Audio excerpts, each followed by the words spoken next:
Friends, welcome to MN maths classes. मैं मोनिका गोयल। बेटा आज हम करेंगे क्लास 9th का चैप्टर 5 की इंट्रोडक्शन यूक्लिड ज्योमेट्री, जिसका नाम है यूक्लिड ज्योमेट्री। लास्ट वीडियो में हमने बेटा 4th चैप्टर किया था। Chapter name is linear equations in 2 variables. आज हम स्टार्ट करेंगे चैप्टर नंबर 5 यूक्लिड ज्योमेट्री। बेटा यूक्लिड ज्योमेट्री की जो एनसीईआरटी सॉल्यूशन है उससे करने से पहले हमें इसके बारे में थोड़ा सा पता होना चाहिए। बेसिक नॉलेज होगी तभी हम चैप्टर को भी अटेम्प्ट कर सकते हैं, राइट। इसलिए हमें इसके बारे में पता होना चाहिए, क्या डेफिनेशंस यूज होंगी, कौन से थ्योरम्स हैं, कैसे उनको प्रूव किया जाता है, राइट। जो यूक्लिड ज्योमेट्री है वो क्या चीज है, इसमें कौन कौन से एग्जाम्स आते हैं, क्या क्या पोस्टुलेट्स यूज हुए हैं, राइट। और सबसे पहले हम यूक्लिड के बारे में पढ़ेंगे। यूक्लिड है कौन था? यूक्लिड बेटा एक ग्रीक मैथमेटिशियन था, जिसने सबसे पहले, जब हमें कुछ पता भी नहीं था, मतलब किसी को भी कुछ पता नहीं था पॉइंट क्या होता है, लाइन क्या होता है, तब इसकी डेफिनेशंस दी थी, राइट। तब उसने इन सभी चीजों के बारे में हमें बताया था। चलिए बेटा सबसे पहले हम यूक्लिड ज्योमेट्री में उसके द्वारा दी गई हुई डेफिनेशंस को पढ़ते हैं। सबसे पहले डेफिनेशन उसने क्या दी थी? A point is that which has no part. इसका मतलब क्या है बेटा? डेफिनेशन तो सभी पढ़ा देते हैं, पर उसका मीनिंग पता होना बहुत जरूरी है। सबसे पहले डेफिनेशंस का पॉइंट क्या था? जो पॉइंट है बेटा उसका कोई भी पार्ट नहीं। पॉइंट एक ऐसी चीज है, इसको हम आगे पार्ट्स में डिवाइड नहीं कर सकते, राइट। इसका ये मतलब है a line is a breathless length. एक लाइन है, मान लेते हैं ये कोई लाइन है, लाइन एल, राइट।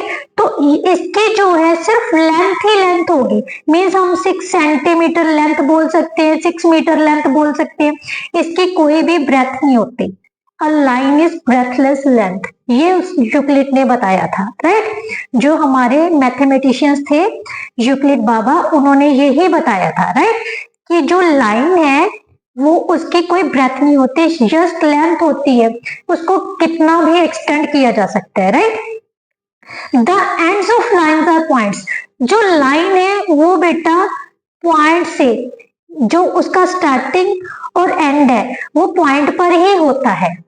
कैसे होता है? अगर हम दूसरी लैंग्वेज में बात करें तो अगर हम पॉइंट्स को साथ साथ में जोड़ दें, लगातार जोड़ते जाते हैं ये एक लाइन ही बन जाती है, राइट। इसका मतलब जो लाइन है वो स्टार्टिंग भी पॉइंट से हो रही है और एंड भी पॉइंट से हो रहा है।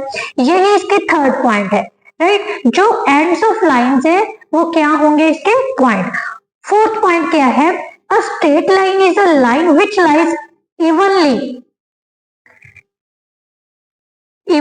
with the points on itself। means जो हमने अभी पढ़ा है, अगर हम पॉइंट्स को जोड़ दें, देखो ये पॉइंट्स को जोड़ा है ना, पॉइंट्स को जोड़ने से ही क्या है? लाइन बनती है। यही इस फोर्थ पॉइंट का मीनिंग है, राइट। अब फिफ्थ पॉइंट क्या दिया था यूक्लिड ज्योमेट्री में? A surface is that which has length and breadth only. Surface ऐसी चीज है जिसकी सिर्फ लेंथ और ब्रेथ होती है। जैसे ये नोटबुक है, राइट। ये नोटबुक का क्या है? सरफेस है, प्लेन सरफेस। इसकी सिर्फ लेंथ होगी और ब्रेथ होगी, राइट। समझ आए? सरफेस क्या है बच्चे? जिसकी सिर्फ लेंथ होती है और ब्रेथ। ये उसका डेफिनेशन का फिफ्थ पॉइंट है, राइट। नाउ सिक्स पॉइंट क्या कह रहा है? The edge of surface are lines. जो सरफेस, मान लेते हैं ये जो नोटबुक है, नोटबुक का सरफेस है ना, ध्यान से देखो, ये जो साइड की है ये क्या है? लाइंस है। सरफेस, जो सरफेस का एज जो होगा वो कौन, क्या चीज होती है? लाइन। जैसे यहां से यहां तक ये भी एक लाइन है, यहां से जहां तक ये भी एक लाइन है, यहां से जहां तक ये भी लाइन है। मीन सरफेस का जो एजेस होंगे वो क्या होंगे? लाइंस होंगी, राइट। नाउ नेक्स्ट क्या दिया था उसने? A plane surface is a surface which lies evenly with straight line on itself. जो प्लेन सरफेस है वो भी किसके साथ लाई कर रहा है? उसके लाइंस के साथ, जो सीधी लाइन स्ट्रेट लाइंस के साथ ही बन रहा है। ये सारा सरफेस किसके साथ बन रहा है? स्ट्रेट लाइन के साथ ही, राइट। ये थे उसके यूक्लिड ज्योमेट्री, यूक्लिड के मेन डेफिनेशंस। सबसे पहले क्या थी, एक पॉइंट है जिसका कोई भी पार्ट नहीं हो सकता, पॉइंट का कोई भी पार्ट नहीं, मीन सबसे छोटा, सब छोटे से छोटा जिसको हम आगे डिवाइड नहीं कर सकते पार्ट्स में। सेकेंडली क्या था, जो लाइन होती है वो ब्रेथलेस होती है, मीन्स उसकी कोई भी ब्रेथ नहीं होती, जस्ट लेंथ होती है। थर्ड क्या था, the ends of lines are points, जो लाइंस के एंड्स है वो भी क्या होंगे, पॉइंट्स, और पॉइंट से मिलके चौथी क्या थी, पॉइंट से मिलके ही स्ट्रेट लाइन बनती है। फिफ्थ क्या है, जो सरफेस है उसकी सिर्फ लेंथ और ब्रेथ होती है, और जो सरफेस के एजेस है, 6th क्या था, edges of surface are lines, जो इस सरफेस के एजेस है वो क्या होती हैं, लाइंस। और लास्ट वन क्या है, इन लाइन से ही मिलकर क्या बना होता है, एक सरफेस, राइट ना। उसके बाद बेटा उसने कुछ यूनिवर्सल ट्रुथ्स की बात की थी। यूनिवर्सल ट्रुथ्स क्या होते हैं, सबसे पहले जिसको प्रूव करने की जरूरत नहीं है, ऑलरेडी वो सच है। जैसे मैं नोटबुक पर लिख रही हूँ, अभी लिख रही हूँ ना, आपको पढ़ा रही हूँ, ये यूनिवर्सल ट्रुथ है, राइट। इसको मतलब दुत्कारा नहीं जा सकता, भी मैं अभी पढ़ा नहीं रही हूँ आपको, राइट। जो यूनिवर्सल मतलब जो जिसकी चीज जगह जहां पर भी होगी, मतलब जो भी चीज यूज की जा रही है, मतलब सूरज हमें रोशनी देता है, ये यूनिवर्सल ट्रुथ है, राइट। ये यूनिवर्सल ट्रुथ है ना, मतलब जो सच्चाई को हम बदल नहीं सकते, that is called universal truth. अब यूनिवर्सल ट्रुथ में उसने दो पार्ट्स को, यूनिवर्सल ट्रुथ को दो पार्ट्स में डिवाइड किया था, एक्साइम्स और पोस्टुलेट्स। बच्चे आपके एनसीईआरटी बुक में भी दिया हुआ है, जो उसकी डेफिनेशन को स्टार्ट करते करते यूक्लिड ने क्या किया था, कुछ प्रॉपर्टीज अज्यूम की थी which are not be proved, जिनको प्रूव करने की जरूरत नहीं थी क्योंकि वो ऑलरेडी यूनिवर्सल ट्रुथ थी। These assumptions are actually obvious universal truth, right, क्योंकि इनको प्रूव करने की जरूरत ही नहीं है, यूनिवर्सल ट्रुथ जो है वो है, उनको प्रूव करने की जरूरत नहीं है। तो इन यूनिवर्सल ट्रुथ्स में से उसने को दो पार्ट्स में डिवाइड कर दिया, एक एग्जाम्स में, एक पोस्टुलेट्स में, राइट। पोस्टुलेट्स असम्पशंस क्या थी, जो सिर्फ ज्योमेट्री में यूज होती हैं, किसमें यूज होंगी, ज्योमेट्री में। और जो एग्जाम्स है उनको हम मैथमेटिक्स में कहीं भी यूज कर सकते हैं। कहां पर यूज कर सकते हैं, मैथमेटिक्स में कहीं भी यूज कर सकते हैं। They are not specifically linked to geometry, मतलब जो एग्जाम्स थे बेटा उनको जरूरी नहीं था वे वो ज्योमेट्री में यूज हो, मैथमेटिक्स में भी आप कहीं भी यूज कर सकते हैं, जिनके वर्क तो हम आगे चैप्टर में भी करेंगे जब एनसीईआरटी बुक का सोल्यूशन करेंगे, राइट। तो सबसे पहले हमें एग्जाम्स और पोस्टुलेट को समझना बहुत जरूरी है, क्योंकि इन्हीं को हम यूज करेंगे एनसीईआरटी बुक्स के सोल्यूशंस के लिए, राइट।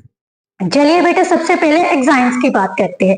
एग्जाम्स क्या है, use through mathematics and not specifically link to geometry.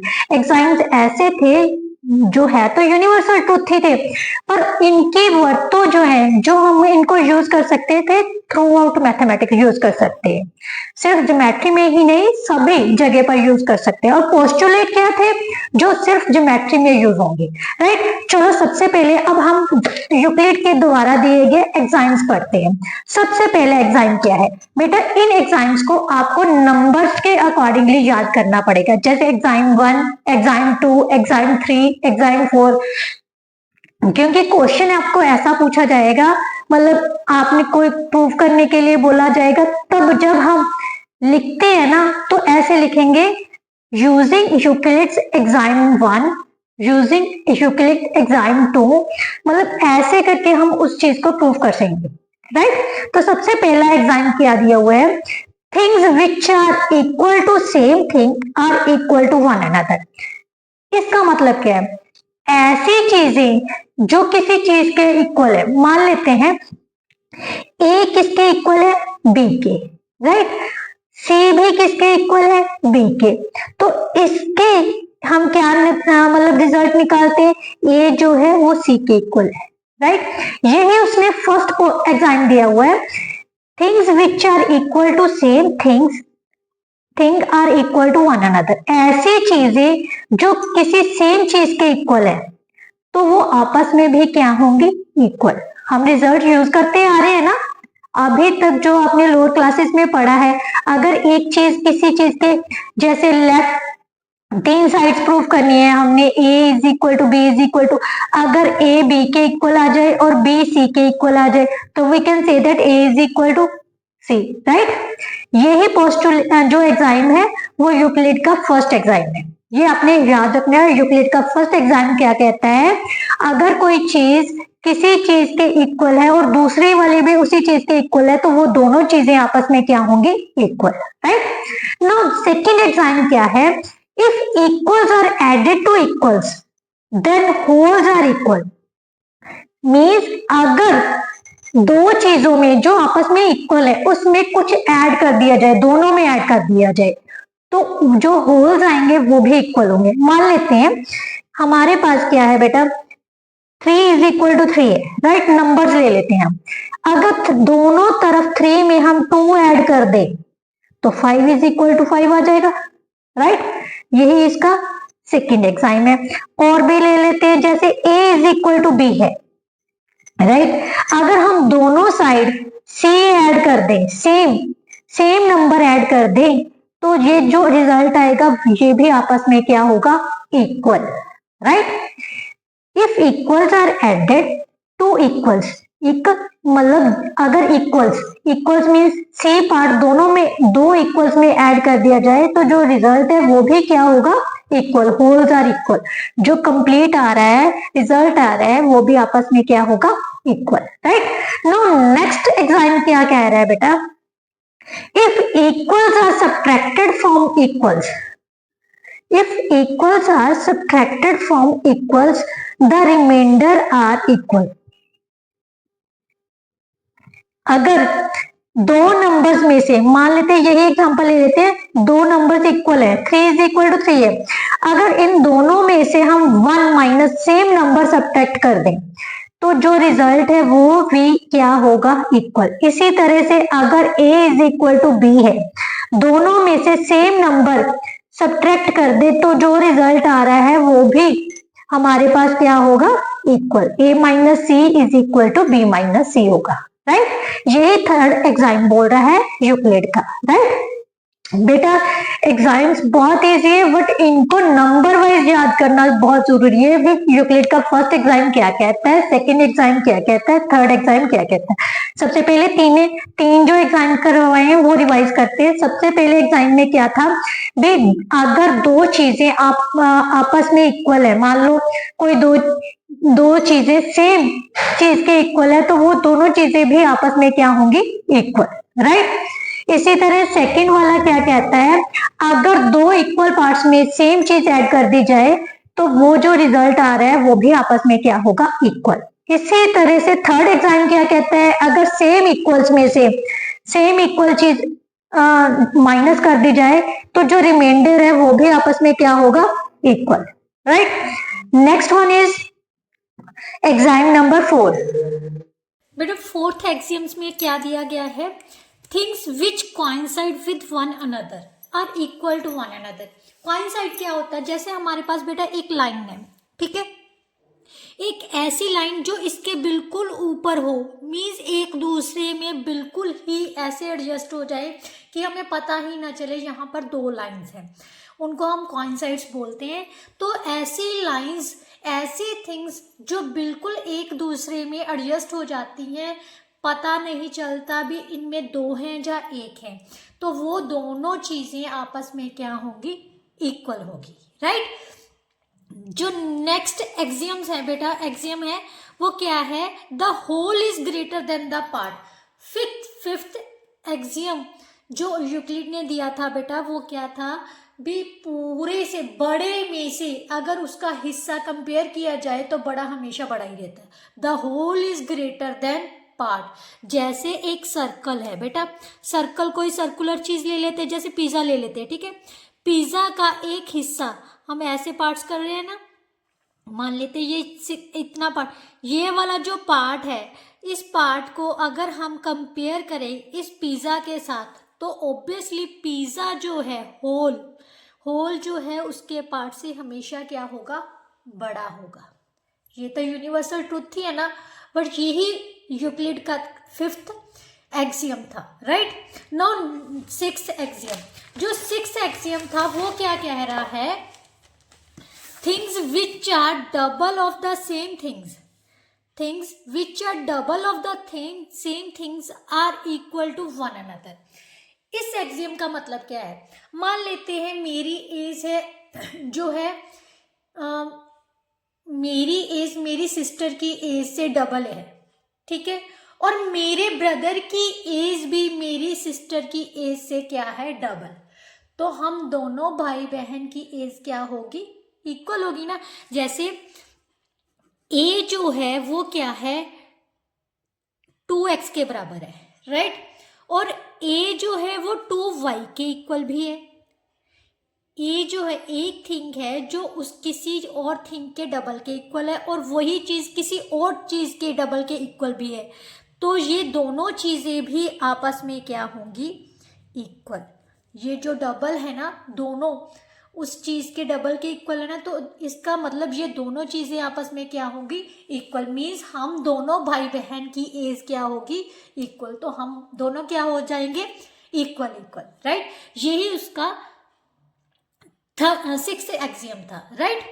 Things which are double of the same thing, things which are double of the same thing are equal to one another. ऐसी चीजें जो same चीज के things which are double, ऐसी double चीजें जो same thing के equal होंगी वो आपस में भी क्या होंगी? Equal, right. इसी तरह से जो 7th एक्सियम है वो क्या था बेटा? Things which are halves of the same things are equal to one another. ऐसे ही जो चीजें हाफ होंगी, मतलब मान लेते ए किसकी? हाफ ऑफ एक्स के इक्वल है और ए हाफ ऑफ वाई के भी इक्वल है। तो ये जो हाफ है ये आपस में क्या होंगे? इक्वल होंगे। यही हमारा जो यूक्लिड बाबा ने 7th एक्सियम दिया था। 7th एक्सियम आपको याद कैसे करना है? ऐसे ही जैसे फर्स्ट एक्सियम क्या था भी, अगर दो चीजें किसी एक चीज के इक्वल आ रही हैं तो दोनों चीजें वो आपस में क्या होंगी? इक्वल होंगी। ये उसका फर्स्ट एक्सियम था।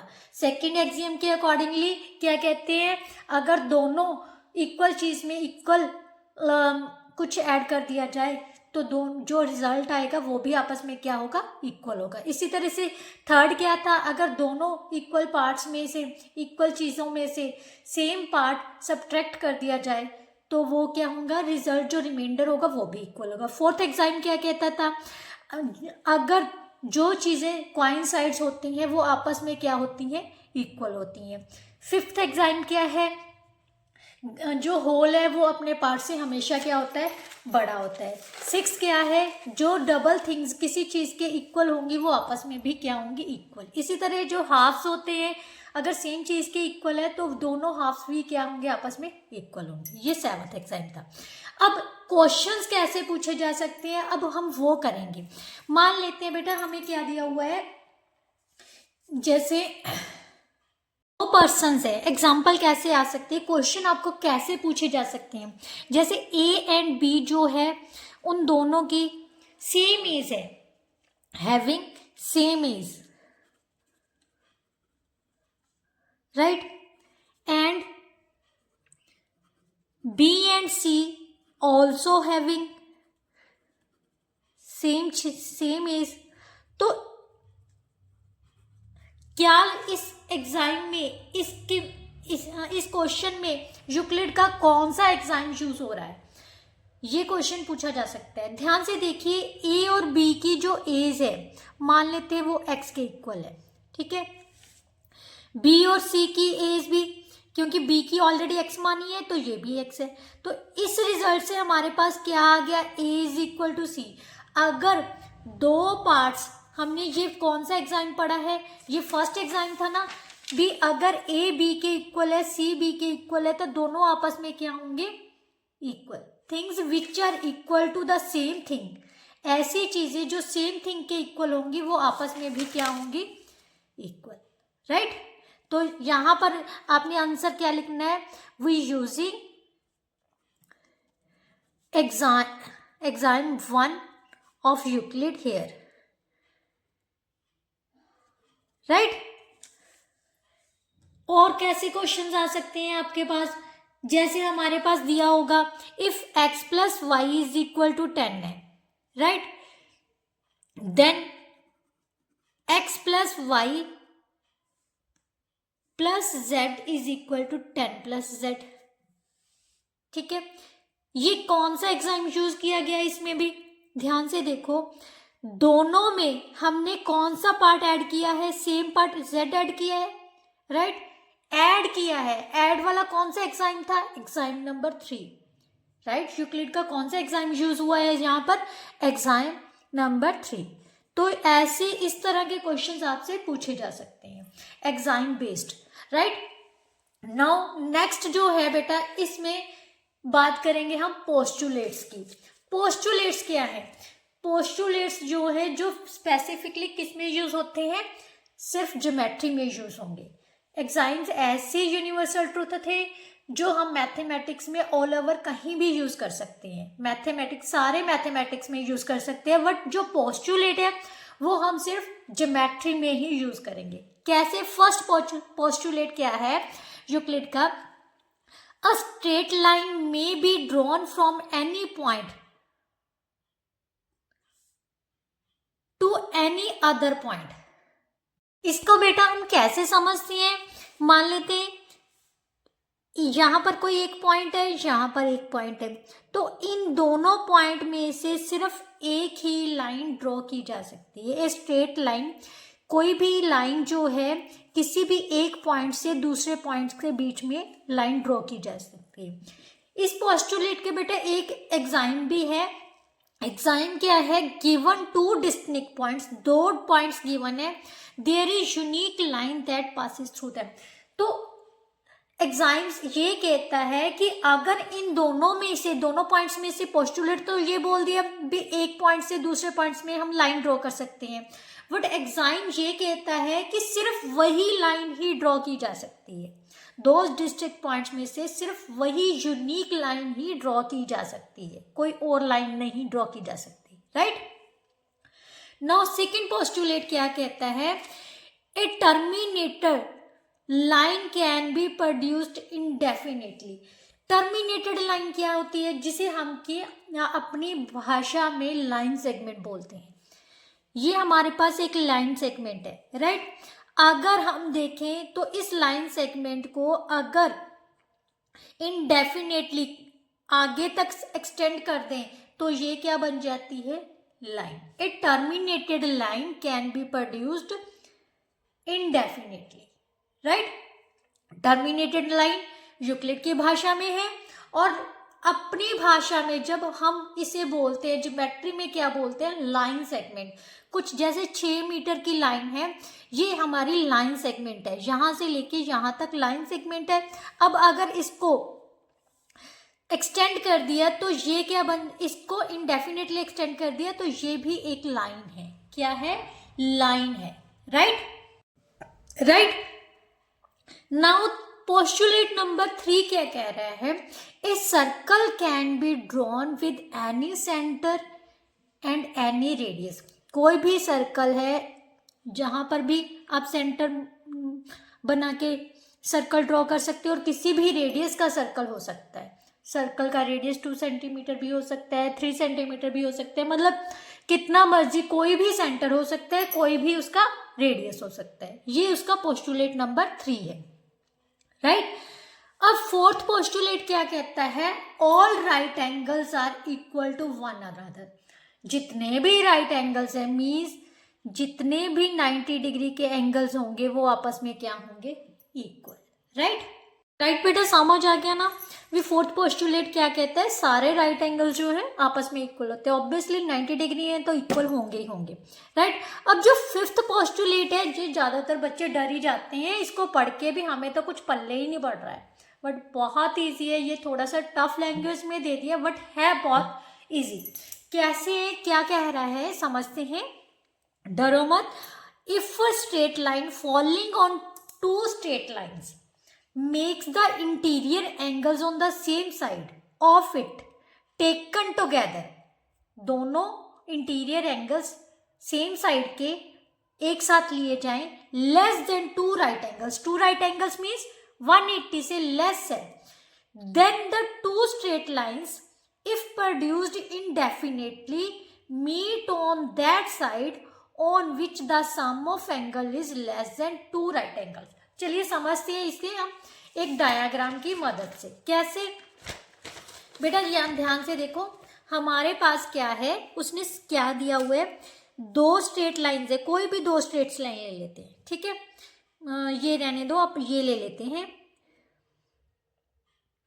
ये स्ट्रेट लाइन, कोई भी दो स्ट्रेट लाइन ले ली, एक एल ले ली, एक एम ले ली, राइट। और यहाँ पर उसने कहा है भी जो लाइन है बेटा, एक लाइन है, line makes the straight line falling on the two straight line, दो स्ट्रेट लाइन पर एक लाइन गिर रही है, ये हमारी गिरती हुई लाइन है, इसको हम एन लाइन ले लेते हैं। अगर गिर रही है इस साइड के सेम जो इंटीरियर एंगल्स हैं, और ये भी एंगल 1 ले लेते हैं, इसको एंगल 2, इसको एंगल 3 और इसको एंगल 4, कह क्या रहा है पहले वो समझते हैं।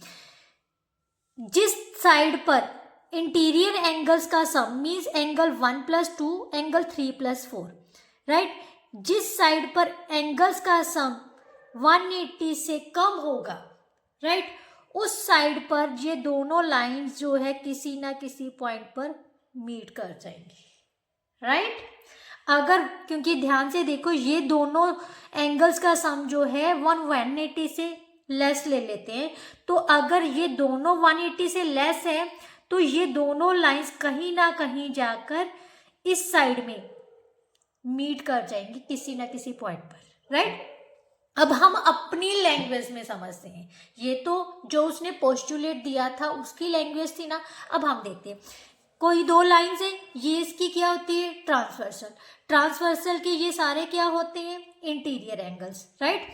ये इस साइड के राइट साइड के एंगल्स है, ये लेफ्ट साइड के एंगल है, राइट। अगर राइट साइड्स के एंगल्स का जो सम है वो 180 से लेस देन है, तो हमें क्या पता चल जाएगा, ये दोनों लाइंस ऑब्वियसली कहीं ना कहीं जाके मीट करेंगी। अगर 180 के इक्वल आता है तो हमें पता है वो दोनों लाइंस पैरेलल होती हैं, यही कंडीशन थी ना, ये हमने पढ़ा है ना लोअर क्लासेस में, इवन के लाइंस वाले चैप्टर में भी पढ़ा है, राइट। ऑलरेडी मैं करवा चुकी हूँ, आप जाके मतलब मेरे चैनल पर जाइए, आपको ये चैप्टर मिल जाएगा, ठीक है। तो क्या है, अगर इन इंटीरियर सेम साइड के एंगल्स का सम जो 180 के लेस देन है, वो कहीं ना कहीं पर जाकर लाइंस अगर उस तरफ में हम एक्सटेंड कर दे तो वो किसी ना किसी पॉइंट पर मीट करती है। यही उसका जो पोस्टुलेट नंबर क्या था, 5, राइट। इसके अलावा यूक्लिड ने क्या कहा था, थ्योरम्स की बात। बेटा एक्सियम्स और जो पोस्टुलेट हैं वो क्या चीज़ है, जो यूनिवर्सल ट्रुथ है, ठीक है, इनको प्रूफ करने की ज़रूरत नहीं पड़ती। बट थ्योरम्स ऐसी चीज़ है जिनको हमें प्रूफ करने की ज़रूरत पड़ेगी। ए statement that requires a proof is called theorem. ऐसी स्टेटमेंट जिसको प्रूफ करने की ज़रूरत है उसे हम थ्योरम बोलते हैं, राइट। नेक्स्ट हम एक थ्योरम करेंगे जो कि आपकी एनसीईआरटी बुक में ही दी गई है। थ्योरम नंबर 5.1 है आपकी एनसीईआरटी बुक में, राइट। थ्योरम 5.1 क्या कहती है, two distinct lines can not have more than one common point. बेटा अगर हम प्रैक्टिकली करें, more than one point in common, right. अगर प्रैक्टिकल करें तो ये बहुत इजी है इसे समझना, बट अगर हमें लिखना हो तो हम कैसे लिखेंगे, ये भी ज़रूरी है, क्योंकि हमें लिखने में ही दिक्कत आती है। अगर हम कुछ सोचते हैं ना तो दिमाग में तो वो सारी चीज़ सॉल्व हो जाती है। अभी हमें पता है भी दो distinct lines can not have more than points हो सकता है। क्यों, कैसे हो सकते हैं, मान लेते हैं हम कोई दो पॉइंट्स है, मतलब दो लाइंस ले लेते हैं, दो लाइंस, एक लाइन एल ले लेते हैं, एक लाइन एम ले लेते हैं, ठीक है। और मान लेते हैं ये दोनों लाइंस जो हैं इनमें से कौन से दोनों लाइंस कौन से पॉइंट्स में से पास हो रही हैं, पी और क्यू पॉइंट्स में से पास हो रही हैं, राइट। दो पॉइंट्स पी और क्यू में से पास हो रही हैं, पर इंस्टेंटली हमारे फिर दिमाग में आ जाता है कि 2 पॉइंट्स में से तो सिर्फ एक ही लाइन पास हो सकती है। ये क्या है? पोस्टुलेट नंबर 1 है का एक्साइम कौन सा है? एक्सियम कौन सा है? 5.1 था ना। यूक्लिड का जो पोस्टुलेट है, फर्स्ट पोस्टुलेट है, उसका एक्साइम 5.1 क्या बोलता है भी हम 2 डिस्टिंक्ट पॉइंट्स में से सिर्फ एक ही लाइन को पास कर सकते हो। तो ये तो कंट्राडिक्शन होगी। हम 2 डिस्टिंक्ट सेम पॉइंट में से 2 लाइंस कैसे पास कर सकते हैं, क्योंकि ये तो उसका एग्जाम है ही नहीं। जो उसने एग्जाम दिया है ये तो हमारी कॉन्ट्राडिक्शन होगी ना। तो इस चीज को हम कैसे प्रूव करेंगे, कैसे लिखेंगे? हम सबसे पहले क्या लिखेंगे? गिवन क्या है हमें? गिवन है 2 lines L and M, right? Clear? To proof क्या करना है हमने? प्रूफ क्या करना है? 2 distinct lines means L and M cannot have more than one common point, one point in common, right? यही हमने प्रूव करना है। बेटा हमें भी पता है सिर्फ इंटरसेक्टिंग लाइंस ही ऐसी हैं जो सिर्फ एक पॉइंट पर मीट करती हैं। जैसे ये है, मान लेते अभी हमने की थी ना पोस्टुलेट नंबर 5 भी 2 लाइंस है आगे जाके किसी ना किसी पॉइंट पर मीट करती हैं। तो ये यहाँ पर कौन सी लाइन बन रही है? इंटरसेक्टिंग लाइंस बन रही है ना, तभी एक पॉइंट पर मीट करेंगी ना। पर उसने कहा है भी 2 लाइंस की है, सिर्फ एक पॉइंट से पर ही मीट करेंगी, 2 एक से ज़्यादा पॉइंट्स पर मीट कर ही नहीं सकती। ये हमने प्रूफ करना है। तो प्रूफ में हमने सबसे पहले क्या करना पड़ेगा? हमने कॉन्ट्रैरी मेथड यूज़ कर रहे हैं। कॉन्ट्रैरी मेथड क्या यूज़ करेंगे भी? मान लेते हैं 2 लाइंस जो है, इसी को लेके चलते हैं, 2 लाइंस L एंड M में जो किस 2 डिस्टिंक्ट पार्ट्स में से क्या कर रही हैं? पास हो रही हैं। मतलब दोनों लाइंस 2 पॉइंट्स पर इंटरसेक्ट कर रही हैं। ठीक है, सपोज कर लेते हैं let 2 lines intersect in 2 distinct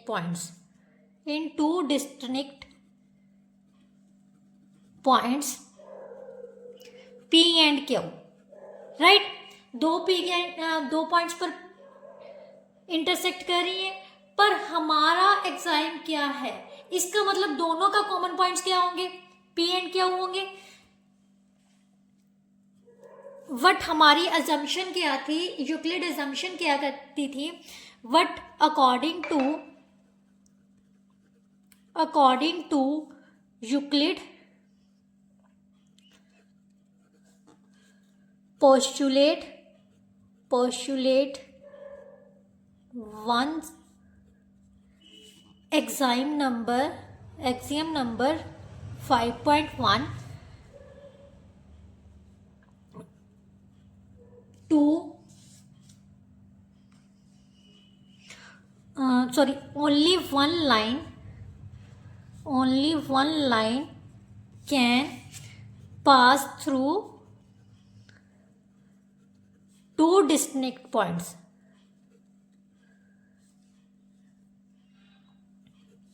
right? So हम जो हमारी अजम्पशन थी वो क्या होगी? रॉन्ग होगी। So our assumption is wrong. इसके लिए हम माफी मांगते हैं। So our assumption is wrong, hence we can say that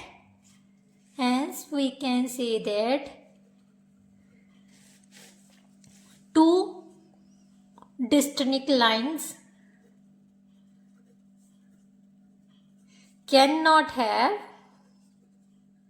more than